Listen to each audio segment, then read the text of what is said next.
I've always believed that every family has a silent language and invisible system of glances, pauses, and careful choices of words that reveal more than any conversation ever could. Growing up, I learned to read this language like it was a survival skill, and the moment I arrived at my mother's birthday dinner, I knew something was terribly off. The house looked the same as always: warm lights, the fresh scent of rosemary chicken, soft music playing in the background, but the energy was wrong. The atmosphere felt heavy, like the air right before a thunderstorm. My sister, Lily, sat stiffly at the table, her shoulders drawn, her eyes shadowed with a nervous tension I couldn't decode. My mother, blissfully unaware, floated around the room with her usual quiet joy, adjusting napkins and lighting her favorite candles. My father sat in his chair with a kind of rehearsed calmness, his face too composed, too controlled. It was the kind of calm you recognize immediately as fake, like a masked at us. Moments away from cracking, we all gathered at the table, but the silence between us felt miles wide. My mother tried to fill it with cheerful small talk, asking about work, about Lily's classes, about my garden, but every question hung in the air for a second too long. I could see Lily's hands trembling near her lap, clasping and unclasping. My father kept watching her from the corner of his eye, as if checking whether she would speak. Something was building, something unspoken, pressing down on all of us. I just didn't know what direction it would break from. Dinner felt painfully slow. Every clink of silverware sounded louder than it should. And then, after dessert, my mother's favorite lemon cake, my father straightened his shoulders, cleared his throat, and reached beneath his chair. When he placed a small, neatly wrapped box in front of my mother, I felt Lily tense up like a wire. "I have something special for you," my father sighed, his voice steady but strange. "Something I've been preparing for months." His words felt rehearsed, unnatural, as if he had practiced them in the mirror. My mother blinked in surprise, her smile sincere and warm. That's when Lily, barely moving her lips, leaned toward me and whispered, "Don't open his gift." Her voice was barely air, but it cut through me like a blade. I stared at her, confused. Her eyes met mine wide, scared, pleading. I'd never seen Lily look like that. Not even during the worst fights, the worst nights, the worst secrets. "What?" I whispered back, but she only shook her head, her eyes filling with something dangerously close to panic. My mother, oblivious, looked at both of us. "Is everything okay?" My father's face tightened. "Everything is fine," he insisted. "Go ahead. Open it." But Lily reached out and grabbed Mom's wrist, startling her. "Please," she said, louder this time. "Don't open it." My father's jaw clenched so hard I could see the muscles twitching. "Lily," he said coldly, "enough." But something inside my mother shifted. Maybe it was the warning in Lily's voice. Maybe it was the tension crackling in the room. Maybe it was just a mother's intuition. Whatever it was, she didn't open the gift. Instead, she slid it toward me. "You open it," she said gently, "if it makes your sister feel safer." My father's expression twisted. Not into anger, not confusion, something worse. Panic. That was the moment I understood this gift was more than a present. It was a threat, a confession, a fuse waiting to be lit. My mother watched me with trusting eyes. I picked up the box. It was small, heavier than expected, cold to the touch. Lily's hand tightened on my arm, her breath shaking. "Please don't," she whispered again, desperate. My father slammed his palm on the table so loudly that the plates rattled. "Open it." My mother flinched. Lily gasped. I felt the vibration run up my arms.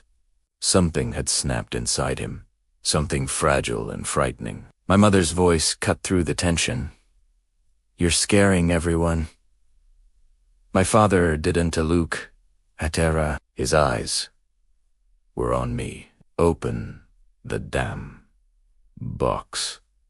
I didn't want to obey him, but I didn't want to drag out whatever this was either. So, with trembling fingers, I began peeling the wrapping paper. Slowly, deliberately. The room felt like it was holding its breath. Beneath the paper was a small black velvet jewelry box, but when I opened it, there was no necklace, No ring, nothing sentimental. There was only a USB drive. Plain. Black. Unlabeled. My throat tightened. Lily squeezed my arm harder. A flash drive. My father stood up abruptly, pacing behind his chair. "There's a video on it," he said. "A video that explains everything." Lily shook her head. No. No. Don't listen to him. Don't watch it. I looked from one to the other, my heartbeat pounding in my ears. What video? What's going on? My father exhaled sharply. When I disappeared for 3 months last year, he started. I wasn't on a work assignment. My mother went utterly still. The room felt like it tilted. I was with another woman, he continued. I had another life. I thought I loved her. I was confused. I documented everything so that someday you'd understand. So you'd forgive me. My stomach churned. My mother's face drained of color. Lily covered her mouth, tears spilling over. "I didn't want to tell you like this," he said, "but you deserve the truth." Lily suddenly stood, her hands balled into fists. "Stop lying. Stop twisting it. This isn't about your cheating." My father stared at her. "Yes, it is." "No," she said, her voice breaking. "It's about what you did in that cabin, with a child." My entire world froze. My mother turned slowly toward her. "What?" Lily was shaken violently now. "The video. The one he accidentally uploaded to the cloud. I saw it." He thought deleting it was enough. My father's face crumpled into horror. "Lily, don't." But she kept going, sobbing now. "It wasn't the woman, Mom. It was the child. The boy. He hurt him. I saw it every second." My mother staggered backward, one hand on the table to steady herself. "No. No."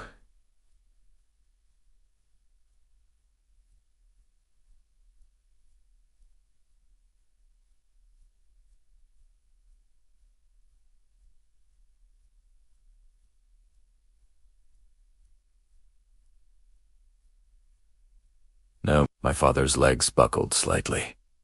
"You don't understand. We saw it, T. Me and Mom. We saw everything." My mother's voice was low, trembling, but deadly. I only pretended I didn't. I needed to be sure. I waited. I watched. I hoped it wasn't what I thought it was. She pointed at the USB drive with shaking fingers. "That isn't a confession. It's evidence. And you brought it here. On purpose, believing you could manipulate us again." My father lunged toward me, desperate to grab the drive. "Give it to me." I stepped back. He slipped, crashing onto the floor, his face twisted into something unrecognizable. Fear, rage, desperation, all tangled together. My mother stood over him, tears streaming down her cheeks, but her voice steady as steel. "You didn't come home because you loved us. You came home because the other woman found out. She threatened to expose you. That's why you ran." "No," he whispered. "Marianne, please. Listen, enough," she said. "Tonight, the truth ends with the police." She looked at me. Her eyes were broken, but determined. "Call him." My father reached for her ankle like a child, trembling. "Marianne, please. I made a mistake. A horrible mistake. Don't ruin my life over this." My mother stared at him with a coldness I'd never seen in her. "You ruined your own life the moment you hurt that child." Lily collapsed into her chair, sobbing. I stood there with the USB drive in my hand, realizing the truth. The gift wasn't meant for my mother. It wasn't even meant for forgiveness. It was meant to control the narrative before the real story surfaced. And Lily, She didn't whisper Dante open his gift because she was afraid of what was inside. She whispered it because she knew opening it would destroy everything. But sometimes destruction is necessary. Sometimes fire is the only way to purify what's been rotting in the dark. As I dialed the police with trembling fingers, my father screamed, begged, tried to crawl toward us, but my mother held the door shut behind him until the sirens approached. That night, our family shattered, but it shattered into something better. Something honest. Something safe. And in the end, opening that gift didn't explode our world. It saved us from living in a lie. Thank you so much for listening. If you or someone you know needs support, there are resources available. You are not alone, and help is out there. Remember to subscribe for more stories. See you next time.